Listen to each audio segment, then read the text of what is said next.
بسم اللہ الرحمن الرحیم۔ السلام علیکم۔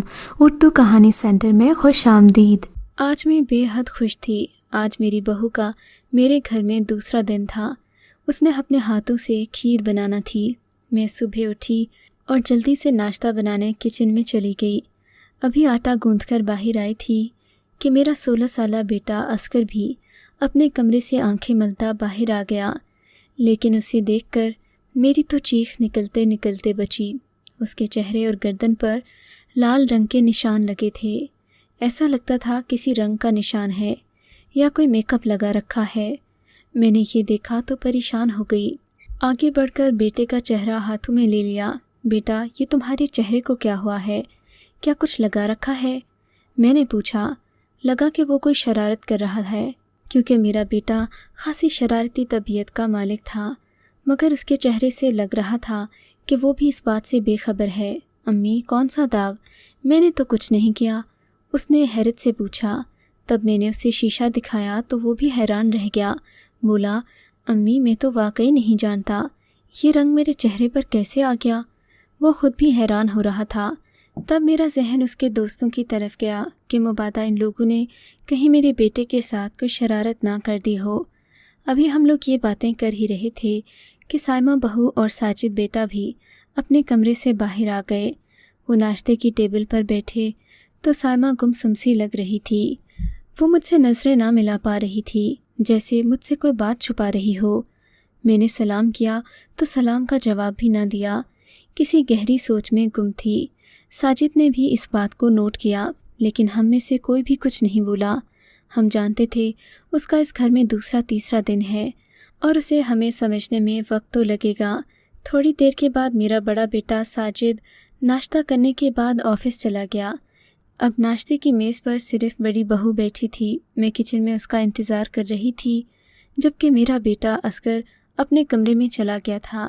شاید وہ بھابھی کے سامنے ایسے گندے منہ کے ساتھ بیٹھنا نہیں چاہتا تھا۔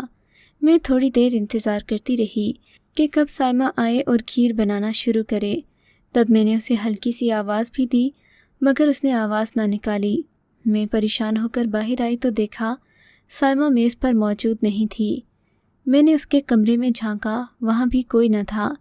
تب اچانک میرا دھیان اصغر کے کمرے کی طرف گیا۔ میں ادھر گئی تو دیکھا سائمہ وہاں دروازے سے نکل رہی تھی۔ مجھے دیکھ کر یکدم چونک گئی۔ میں نے کہا، بہو تم یہاں کیا کر رہی ہو؟ اس کے چہرے کا رنگ زرد پڑ گیا، جیسے کسی نے اس کی چوری پکڑ لی ہو۔ کہنے لگی، یوں ہی امی، میں کمرہ بھول گئی تھی۔ میرے کمرے کا دروازہ بھی تو ایسا ہی ہے۔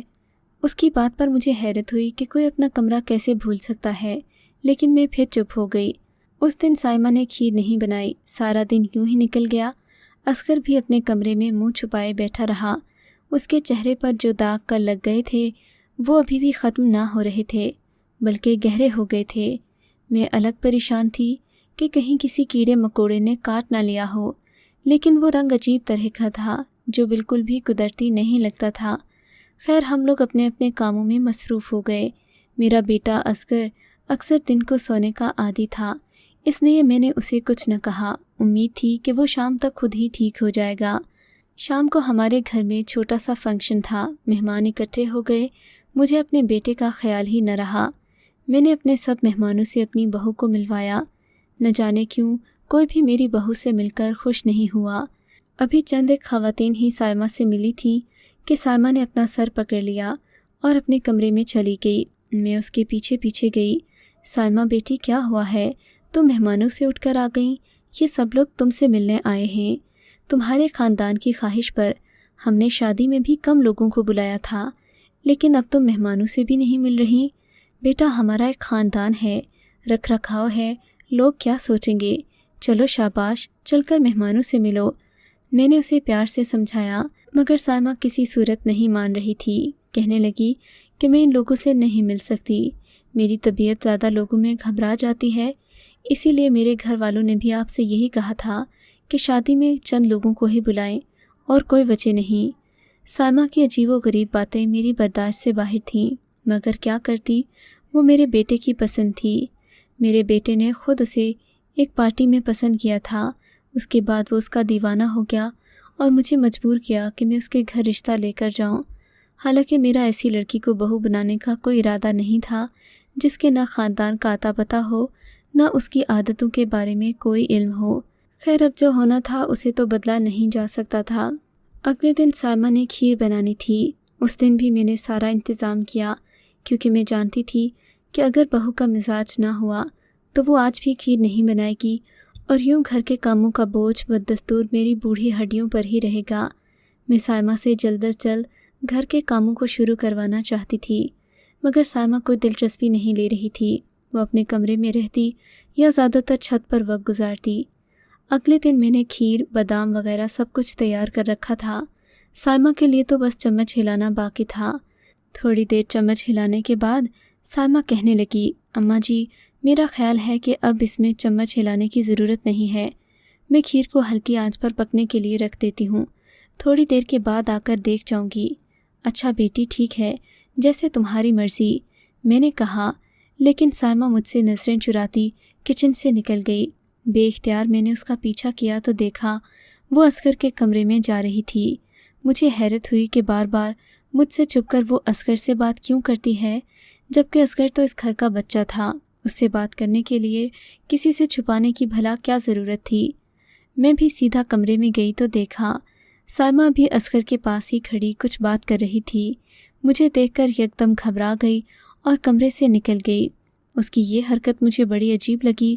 اب یہ دوسری بار تھا جو سائمہ میرے سامنے اصغر سے بات کرنے پر کترا رہی تھی۔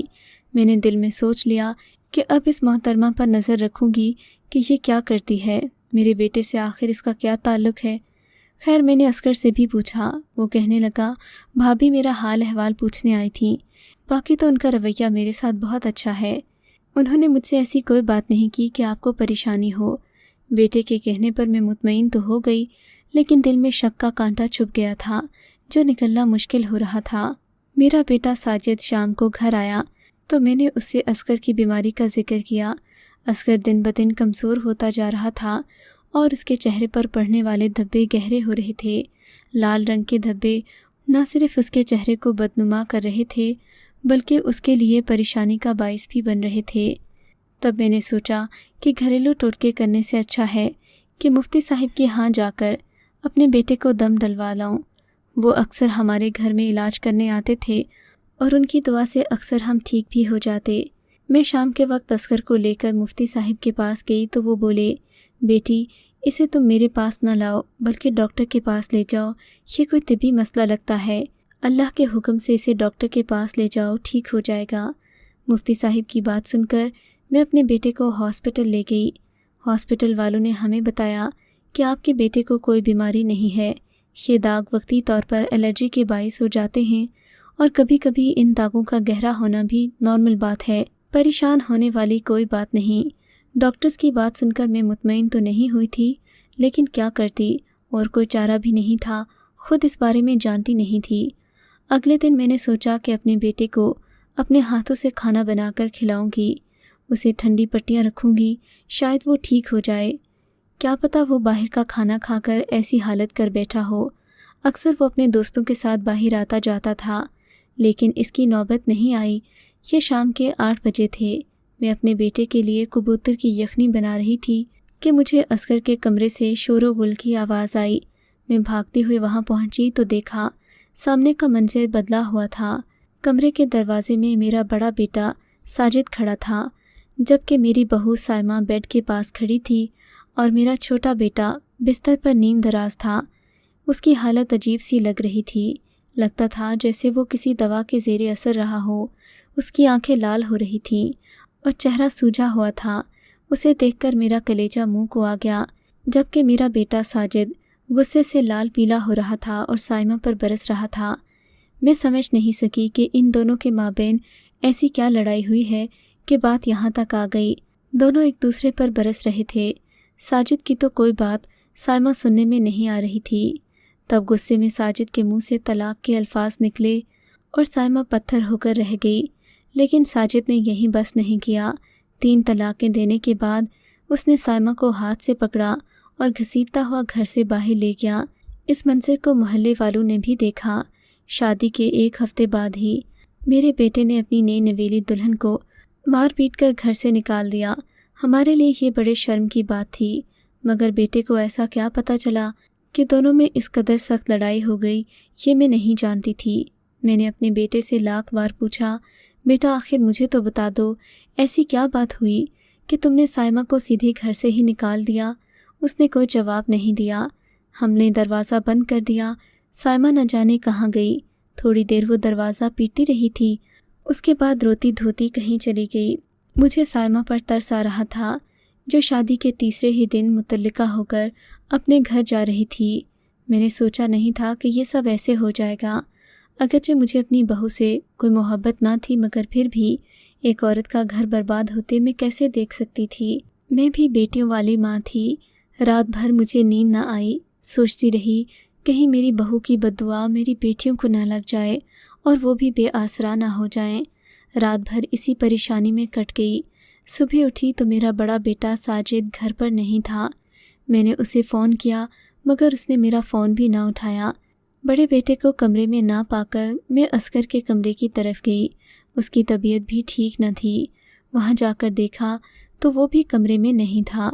مجھے پریشانی ہوئی اور حیرت بھی کہ صبح صبح دونوں بچے کہاں چلے گئے۔ تھوڑی دیر کے بعد خود ہی ساجد کا فون آ گیا، کہنے لگا امی میں ہاسپٹل میں ہوں۔ دراصل اصغر کی طبیعت بہت خراب تھی، اسی لیے میں اسے ہاسپٹل لے آیا۔ میں نے خدا کا شکر ادا کیا کہ یہ کام میرے اٹھنے سے پہلے ہی ہو گیا۔ میں نے ڈرائیور سے گاڑی نکالنے کا کہا اور تھوڑی دیر کے بعد خود بھی ہاسپٹل پہنچ گئی۔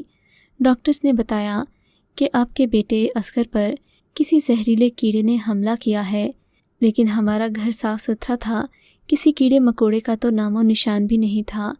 ڈاکٹرز کی تشخیص نہ ہو سکی۔ میں بھی چپ ہو گئی کہ چلو ہمارے بیٹے کا علاج ہو جائے، یہی کافی ہے۔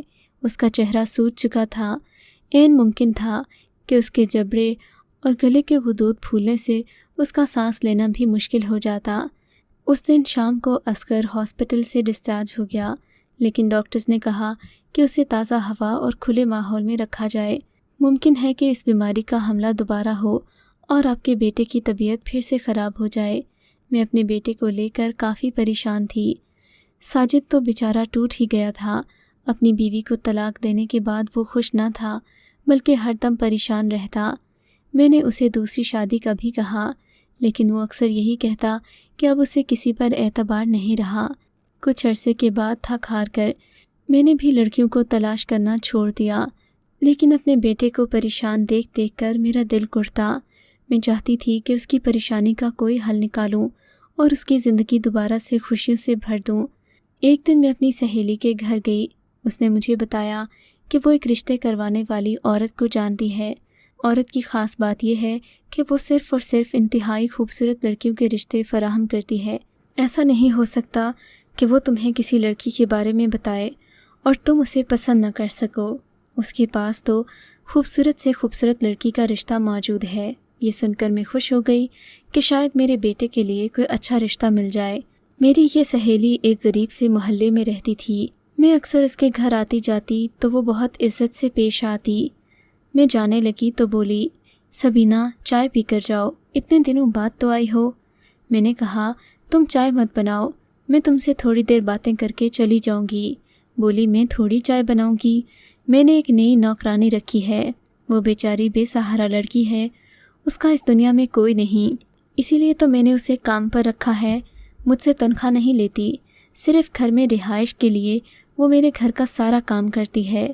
وہ بتا رہی تھی اور میں اسے رشک بھری نظروں سے دیکھ رہی تھی کہ کاش ایسی کوئی لڑکی مجھے بھی مل جائے۔ لیکن جب وہ لڑکی چائے لے کر آئی تو مارے حیرت کے میری آنکھیں پھٹی کی پھٹی رہ گئیں۔ یہ لڑکی کوئی اور نہیں، میری بہو سائمہ ہی تھی، جسے آج سے 6 مہینے پہلے میرے بیٹے نے گھر سے دھکے دے کر نکالا تھا۔ اس کی حالت بری تھی، آنکھوں کے نیچے گہرے حلقے تھے اور چہرے پر پچھتاوے کے آنسو تھے۔ میں اسے دیکھ کر حیران رہ گئی، مگر بولی کچھ نہیں۔ میں اپنے بیٹے کو دل ہی دل میں کوس رہی تھی، مگر پھر جب میری سہیلی نے سائمہ کی حقیقت بتائی تو میری آنکھوں پر بندھی وہ پٹی اتر گئی جو سائمہ کی محبت اور مظلومیت نے باندھی تھی۔ سبینہ نے بتایا کہ سائمہ کا تعلق ایک ایسے حلقے سے ہے جہاں پر صرف یہی نہیں، اس جیسی کئی لڑکیاں ہیں